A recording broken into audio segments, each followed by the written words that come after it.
Banaras, Ganga amadi Gatsingi marakta laiba sahara amani. Mafam asida Anjali kaubi nupi masa ama lairami. Anjali, yamna samjabi nupi masa amani. Mafam asida pokpani. Amadi mafam asida chaubani. Magi mapana pandit oirami. Aduga magi mamana yumgi kupnom nomlaga lay. Anjali gi imung asi yamna samjaba imungni. Yamna ingna chikna mipung khudima hingi. Adubu makhoigi imung asi kanagi misau sanglabano khangde. Makhoigi imung asi kham thengna warakhi. Matau karamna waraklibano haibadugi matangdani ngasigi wari asi. Anjali se ikuikuidana beng amada keseroina thabak tawki. Kanana karibu haijalabano khangde. Magi mama pana matam chupada Anjali bu yum panaba hairammi. Anjali de yum nganna panbagi wakhal leiramde. Mana sahi kharade paisa tanki ga haina khalli. Adubu mama pana di magi nupa Hwjik thiba horage.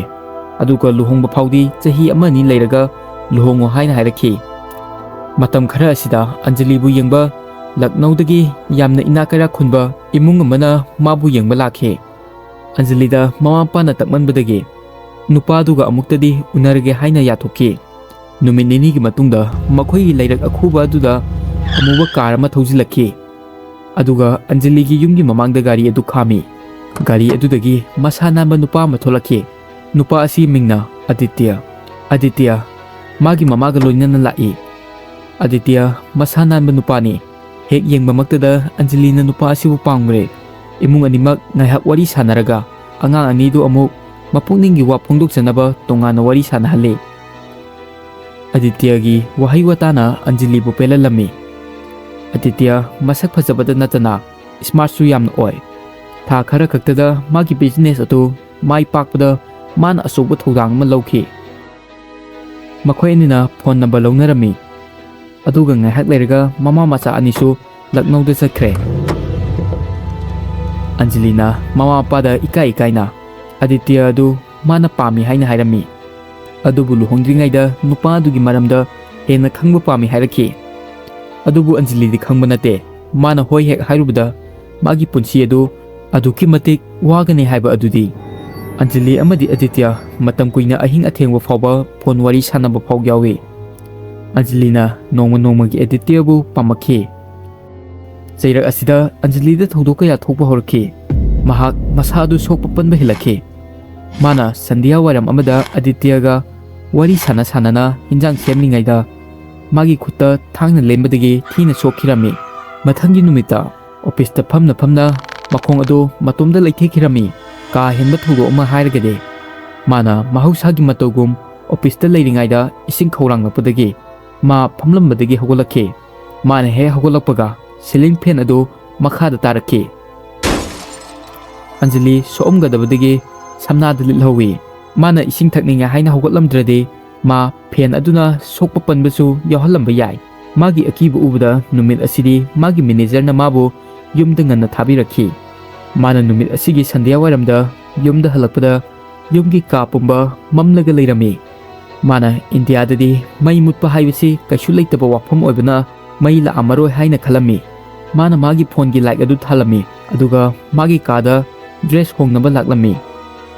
Mana mapan tholaga magi mama pabu kawi. Adubo kana amta nadi pakhum pirakhide. Mana chakhumlomda changlubada amamba marakki kachin amada magi mamana leplaga mai sakliba gas adubu yengduna leiramba adu thengnakhi. Anjali na masi ubada ngakhi. Anjali na mamabu maningdagi kawi. Aduda magi mamana pakhum oina magi manaktagi lapna layu hairakhi. Anjali karino hairaibado haiba khangba ngamde. Kanadagi lapna layu hairibano khanglamde. Anjali na amuka magi mamabu kauraga magi like adu thalaga magi mamana leiriba aduda kapkhi. Like aduna Anjali gi mamagi mamaida yeibadadi magi mama adu kanna laurakhi. Aduga ma wanthakhi. Masi ubada Anjali na mapabu kongnaba senthorei. Mapa adu yumgi ka amada phamlaga mantra khara swalaga leirami.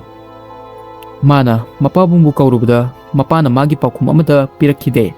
Mana mapagi manakta khara changsillaga mapana swaliba mantra adu taba matamdadi mantra adu hangatlaga swalaga leirami. Anjali pakhatpana loire. Khangawdana magi lukhamda karigumba akanba pot amana thomjilakpagumna naba phawrakhi. Aduga tanja asida Anjali kok ngaurak-tuna wanthakirami. Mana mit pangthorakpadadi magi mama mapa adu manakta leplaga leirami. Anjali na mama mapa da tauribadu karino haina hanglami. Aduda mama mapa na makhoi masin yengnaraga makhoi anidi kaisu tawde tauribadi nangni hairaki. Makhoi na Anjali adu ka amada wantharaga leirami hairaki. Anjali na tauriba mayam adu mangla haiba khangjaramde. Aduga wanthaba mina mang majala haina khalami. Yamna ngaklibadi mana wantaribadu matau karamna no haibasini. Mana thodok sing asi Aditya da tamlubadadi Aditya kem harakide. Aduga ngaihak leiraga tauriba mayam adu karino taurido haiba khangi hairaki. Mana yamna tapna hairaki. Nang kiba tawgunu nongnini leiraga nanggu unaraga wari pumba tamlagi hairaki. Phone tawnaraba matung asida Anjali gi masa adu karino tauribsa haiba khangningmada langtaknarakhi. Adugi mathakta mama mapasu nongmagi phibam ama tawrakhi. Makhoi ani handakti masanupiga ipun pulamde. Mana matomdaga leiba matamda kanagumba amana magi manakongda murum solakpagi makhonsu tarami. Thado mabu thado ma ai khakini aina nang amadi nangi ibung muluina manghan takangani. Thado mabu thado khonjel aduna mabu kanagumba amadagi lapna leinaba haibadongna torami. Numinini asidi ma karisu tawba ngamgide. Pung khudingi murum solakpa adu helakpadongna tawi. Mana Adityaga unagi haina tawbada kaigino khangde Adityana mabu sahara asigi mandirda ahing athengbada mabu unase hairaki. Anjali gi kok adu yamnadi ngaurabani. Mana nupa adu unanaba thoktringaida ngaiyak pothanabagi-damak phabungda hitlami. Hipna Anjali gi mamit adu karam kanda usankhibino haiba mahak khangkide. Mana matam asida mang ama manglakhi.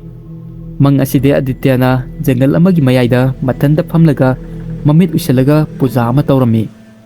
Matam asida yamna phajabi nupi ama magi manakta tunglomdagi lai. Aduga nupi asina Aditya gi nakongda karigumba khara hairami. Adu hektabada Aditya adu mit pangthorakhi. Aditya adu hogolaga nupi adu gi tungda inaraklami. Hek yengbada Aditya asi nupi asina control tawgraba mali. Tapna nupi asigi mamai si ngaksilakhi. Mamit irang langi maya adusu sangdorakhi. Nupi adu mathakta pakhilakhi. Asuk tamthiba matau si ngasi phawba Anjalina uraktri. Anjalina hek yengma matamda nupi aduna yenglibadu mangonda oiraboi khalli. Aduga nupi aduna Anjalibu ure haibasi khangbagi mawongda yenglakhi. Nupi asina khangawdana Anjaligi mamangda leplakhi. Aduga kanna laurakhi. Khonjel adu kimambadagi Anjali tumambadagi mikap tholakhi. Aduga ma hawgatuna phamlammi. Mana garida yenglubadidi Adityana unase haigiba pungpham adu taraga leirami. Anjalina uriba mang adu karino haiba khanthaba nangdringai yumgi ka amadagi magi mamana kanna laurakpagi khonjel tarakhi. Anjalida karibu thoklagadaba Aditya asengba makki kanano. Aduga Anjaligi mangda uriba nupi asiga wari asiga kari mari leinariba khangnabida-makta ngaibiramo ani suba part. Adomna mathangi part thagalakpa pami pamde haibadu comment haibiramo. Aduga pamdragana kem haibiradrasu kaisu kaide.